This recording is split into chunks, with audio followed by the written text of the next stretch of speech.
أعوذ بالله من الشيطان الرجيم بسم الله الرحمن الرحيم ولما دخلوا على يوسف آوى إليه أخاه قال إني أنا أخوك فلا تبتئس بما كانوا يعملون.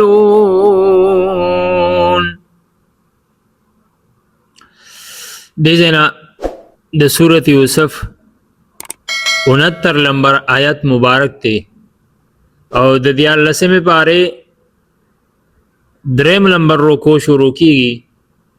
او زمونږ د درس نن 30 نمبر درس د دې ځای نه شروع کیږي. آیاتونو مبارکو ترجمه دا ده ولما دخلوا او هر کله چې داخل شو د غرونه د یوسف علیه السلام علی یوسف په یوسف علیه السلام باندې آوا الیه نو ټکانه ورکړه یوسف علیه السلام الیه خپل ځان سره اخاه خپل رور ته آوا یوزیکو الیه خپل ځان سره اخاه خپل رور نو قال او فرمایل یوسف علیه السلام انی انا اخوک بیشک از استارور یم فلا تبتئس بس ما خپکیگا بما كانوا يعملون فاغي چې دی رونو کوم عمل کړی دی ما زما او تاسو فلما جهزهم بس هر کلا چې تیار کو دي د پاره بجهازهم اغا اسباب د سام سفر د دی او خوراک او بارونه جعل السقایه نوې ګرځولا کم اغا لوخه د ابو یا لوخه د پیمانه اغه وګرځوله کې خودا فی رحل اخیه په بار د خپل رور کې ثم اذن بیا اعلان کو مؤذن یو اعلان کوونکی ایتها العیر اے قافله والا اے بارون والا اے سورو خلقو اے اوخان والا انکم لسارقون بشک تاسو خامخاغله قالوا دیوی واقبلوا او را مخامخ شو پدی باندې علیهم پدی باندې او وی ماذا تفقدون تاسو سرو کړي دي سرو کوي صد سره نشتا قالو دی وی نفقدو مون رکړي دي سواع الملک پیمانا لوخ خاص د بادشاہ ولمن جاء او د اغه جا لپاره چې راوړي به دغه پیمانا نو حمل بعیر اغه لپاره انعام د یو بار د اوخ دی وانا به زعیم او هغه اعلان کوونکی وی چې زه په دې باندې کفیل او ذمہوار یم. دې آیتونو مبارکو دغه ترجمه وا مخکې رکوع کې دراغه پر روانه دا یو واقعه ده دې زینم دغه بیانېږي او دا بیان شو چې یعقوب علیه السلام خپل زامنو ته د تلو مصر ته او د داخلېدو چل اوخو تدبیر وته اوخو چې په دې طریقه داخل شي. ندیزنا هغه داخله ذکر کیږي ولما دخلوا على يوسف دار هونه د یوسف علی السلام چې کله یوسف علی السلام ته لاړ نو الته چې کله دی ورسېدو نو وی اے بادشاہ مونږ دروغ نه وی مونږ د انبیاو بچیو زمون پلارم یعقوب علی السلام نبی دی مونږ کوم وعده کړی و چې مونږ به تا خپل رور چې زمون دی او بنیامین هغه راولو هغه دا دی راوستې مو دی مونږ دروغ نه دی ویلي. یوسف علیه السلام هم خوشحاله شو خپل رور یې ولیدو دې ته بیا هم خپله مهمان خانه کې شاهي مهمان خانه کې دې له بیا میلمستوب ورکو دې سره ایثار شو د روټۍ انتظام وشو دو کسانو ته د روټۍ انتظام وشو دو ورونه کېناسته بنیامین دا یوازې پاتې شو. یوسف علیه السلام د رونو نه تپوس وکړو او اجازه ته وغوښتو که تاسو خوښئ دا ماشوم یو پکې ډېر خفه دی او جاړي نو که زه د سره کښېنم نو څنګه به هغه وي کښېنه ورسره کښېناستو ولې جاړې وایي زما رور کو نن وی نو ما سره منن ناس وی ولې ستا رور څه شو وی هغه شرمخانو خوړلې دی سره کېناستو ډوډۍ خوري خبرې اترې کوي بیا د کمرې تنظیم وشو نشپېلا کمره داسې و چې دوه کسان سملاست نو یوسف علیه السلام بیا د دین اجازه غوښتو وای دا یو بنیامین چې دی دا ستاسو دا ورور دی ځان لري که زه د سره سملم یا دی ما سره کمره کې سملی څنګه وای بالکل صحیح ده کمره کې ځان سره سملو پدې کې روابیل دا د دې ورورو هغه دا خبره وکړه وای عجیب کار دی چرته مونږ چرته بادشاہ د مصر چې مونږ ته دومره عزت راکوي بیا زمونږ ورور سره دومره مینه محبت کوي دا عجیب چې ګمنه خبره ده مونږ چرته دا لیدلې نه ده چې مونږ دومره غریبانان خلک یو دا بادشاہان دي او زمونږ سره دومره تعلق زمونږ سره دومره مینه محبت او مونږ ته عزت عجیب را تخکاری یوسف علیه السلام خپل ورور سره خبرې کوي بنیامین ته وای نوم دې څه دی وای نوم می بنیامین دی وای معنی څه ده وای معنی دا د مړی ښځې زوی بن ابن بن نه دی ابن بن ویل کېږي بچی ته یامین مړه معنا دا ده چې بنیامین پیدا کېدو په هغه وخت کې چې ګمنه مور وفات شوی و بیا وسره خبرې اترې کوي وای خپای ویا ورور بس خپای ویا نو خوخه دې نه چې زه دې رور شم هغه مړ رور د هغه په ځای زستارور شم بنیامین وته صحیح ده خو ته خو زما سکر اور نشي کېده او ته زما د پلار د یعقوب علی السلام او د راحیل مور بچی خو نه کړه یوسف علی السلام دغه ځای کې پسترګو کو یوخ کړاله او پاسې دو بنیامین راغاړي باسو او ته وی رور خپکیګه مدستا خپل رور يم قال اني انا اخوك یوسف علیہ السلام او فرمایل زستا رور يم یوسف علیہ السلام يم ټول واقعه ته بیان کړه او بیا وته فلا تبتئس بما كانوا يعملون مخپکیګه پای چې دي کم کړی دي یعنی ما سره کم سوکړو د کم حد نه دی چې کم نه روان کړم د حد تر ورسېدم ما سره دې څه وکړو او تاسو سره څه وکړو ولیدین په لار باندې د حسد په بنا باندې چې کم نه ډیرو تانه ورکول سور کول چې وګوره تا ته ګورو بیا بچا ته ګورا د مصر او تا غواړي تاله دعوت درکړې دي چې هغه خامخا راولې ستاده وجنه مونږ بیا غلنه راکې د دې حسد چې ګوره بادشاہ دته دونه عزت ورکې پلار ادا تانی او دا اورونه اساس هغه باندې ما خپاو نو پدی باندې ما خپا کېږي بس دا د الله امتحان دی پوره وش فلا تبتئس ولما دخلوا على يوسف آوى اليه هر کلا چې دی داخل شو یوسف علیہ السلام باندې آوا الیه نو یوځه کو یوسف علیہ السلام خپل ځان سره اخا خپل ورور هغه ته خپل خصوصي من مستوب چې کم نه ورکو خا ورپسې فرمای قال اني انا اخوك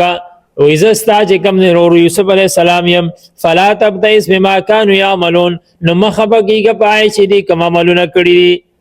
کم سیکړي یا ایوان خبکیګه ما اوس دې ځکه دا خبره ذکر کیږي چې دا ذهن ته دا سوال لازم چې یوسف علیہ السلام ته رونه دا دویم ځل شراله او د دینه مخ کې یوسف علیہ السلام ته بادشاہي ملاو شو دا غنه مخ کې وزارت ته ملاو شو دومره لوی اختیار او بیا جیل کې دی او بیا مطلب دای په کور کې دی دا دومره مدت یې رشوا یوسف علیہ السلام ولي دا خپل چې ګمنه اطلاق خپل پلار ته نه ورکوله چې پلار تکلیف کې دی د ډیرو تکلیفونو نه تیریږي بیا دا دومره خبري او شو اختیار مته ملاو شو بیا هم چې ګمنه خبر نه ورلېږي خط نه لیکي بل څه نه کوي او بیا رونو مراله رونو تم چې ګمنه دانه و چې تاسو لاړ شئ او زما پلار ته وایي چې تاسو رونو د دې وجه سره علماء لیکي وای دا امتحانو تاسو دا امتحانو په یعقوب علیہ السلام باندې داغه اختتام لاندې راغلی دا الله حکم لاندې راغلی امتحان کې لا سرزي سو وخت پاتې دی امتحان چې پوره شي نه بیا به د خبر ملاویږي. امتحان لا نه دی پوره شوی. ادا به کې امتحان بل به شروع کیږي اوس چې دا بل بچی ته جدا کیږي. نو دې ځکه چې کوم دین علما فرمایي چې دا خبر ول ځکه نه ورکو. او باقی اخواته یعقوب علی السلام تم دونه پته لګېدلې وا دونه ذهن کې پراته و چې زما بچی یوسف علی السلام ژوندې دی لا ولی یو ځلې ډېر بغم فکر کې به پروتو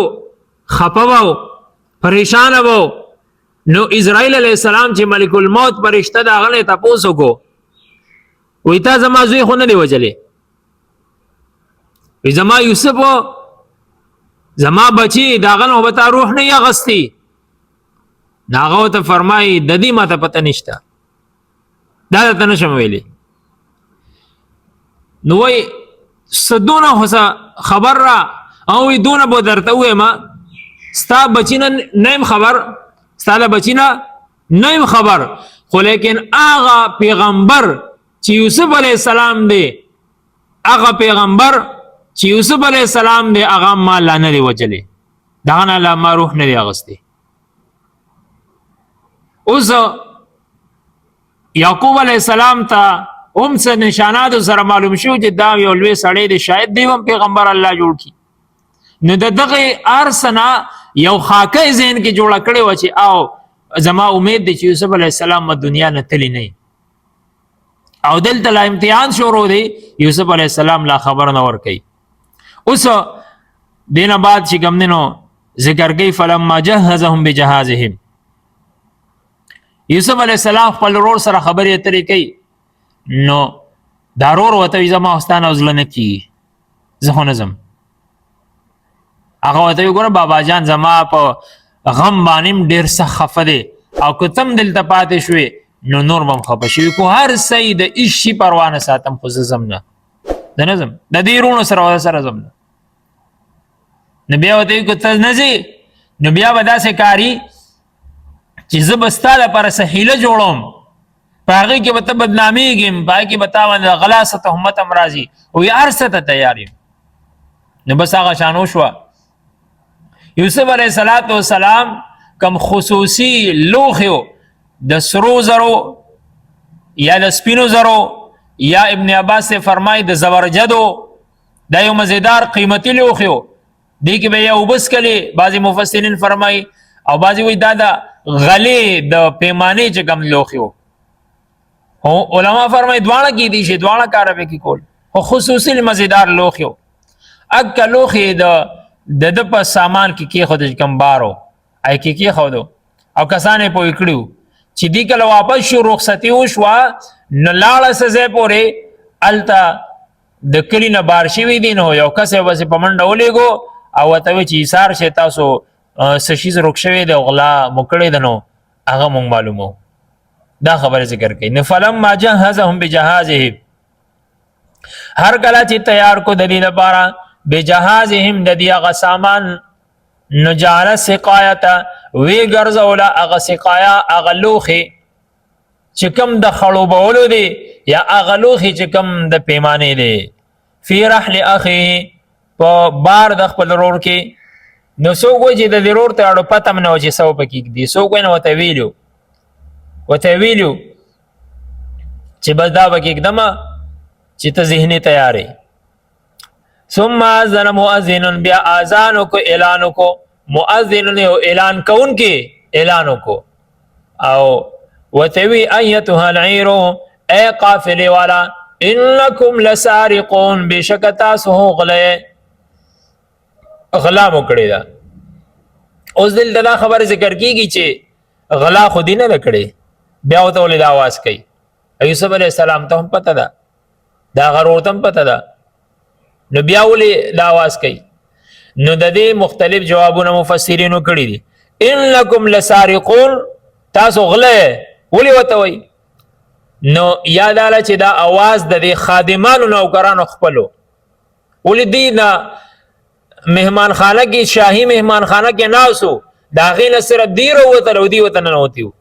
او چې دا خادمان لاړه صفاینه کولی ال تعلق یو نه مونته ندی دا غزه نه راوتیو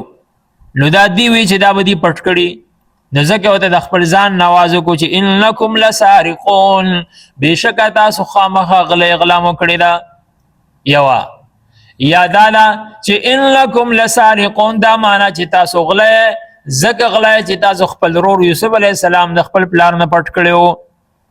دا معنا. او یا دا چې انکم لسارقون، دا چې د دې انکم سره یو بله حمزه ده، انکم تپوس ته دی، آیا تاسو غلا کړې ده؟ آیا تاسو غلا کړې ده؟ نو بیا پکې خبره سمه شوه. او یا دا ده انکم لسارقون، دا معنا تاسو غلا د هغه چا په ذهن کې چې هغې ته د دې حیلې پته نشته. یوسف علیه السلام ته یا رور ته پته ده چې یو حیله جوړه شوې ده، نو د هغې تاسو ته پته نشته، چا ته چې پته نشته نو هغې په ذهن کې تاسو غله ښکارئ. او یا بله وجه دا ده چې مفسرینو لیکلې ده چې دا ښکلې وجه ده چې انکم لسارقون، تاسو غله، بس دا د الله د طرفه بس یو حکم. ځکه وروسته الله فرمایي وکذلک کدنا لیوسف، دا طریقه موږ دا حیله مو ښودلې ده. نو چې د الله د طرفه ښودلې شوې ده، نو که الله د طرفه چاته د غلو اواز وشي او چاته د بل څه اواز وشي، نو الله نه څوک تپوس والا نشته، په د الله حکم دی. نو دا د الله د طرفه و چې تاسو بس دا چلو کوئ. دا ټول طریقه دا حیله د الله د طرفه وه، الله ورته وحي کړی وه، علم یې ورکړی. نو انکم لسارقون، بېشکه تاسو خامخا غلی. نو قالو اغه رونو د یوسف علیه السلام ووی و اقبلوا ورا مخامخ شو، را روان دي شو. نو څه وی علیهم په دې باندې چې ماذا تفقدون، تاسو سرو کړي دي، سرو کوئ، څه د سره نشته چې مونږ ته وایي چې تاسو غلا کړې ده، څه داسې نشته. نو قالو دوی نفقدو، مونږ کړي دي سواع الملکې، پیمانه د بادشاه هغه نشته، او هغه ډېره قیمتي ده. نو ولمن جاء، دا هغه چا لپاره چې راوړي به ده، یعنې که څوک یې په غلا لیدلي یا چا سره نو خیر دی، غلطي دی ومني، را دې وړي، نو انعام کې به ورته څه میلاویږي؟ حمل بعیر، د اوښ یو پیمانه به ورته بله میلاویږي اضافي، دونه خوراک والا موږ نور هم ورکوو، خو هغه چیز دی راوړي. او وانا به زعیم، هغه اواز کوونکی وي چې زه په دې باندې چې کوم دی نه د هغې ما ذموار یم، زه به ګورې د دې خبرې ذموار یم ورکوم بوله. د دې ځای پورې دا خبره وشوه، بیا هغې ورته څه ووي، جواب وله څه کوي، مخکې څه کېږي چې موږ غلی یا نه یو، بیا تالاشي اخیستلی کېږي، په کومه طریقه باندې د هغې د طرفه څه جواب کېږي، مخې ته واقعه کې څه بیانېږي. نو انشاءالله هغې بیان به وروسته په نورو درسونو کې کوو. دغه درس زموږ اختتام ته رسي، جون وفا وکړه، بیا به که خیر وایو. و آخر دعوانا الحمد لله رب العالمین.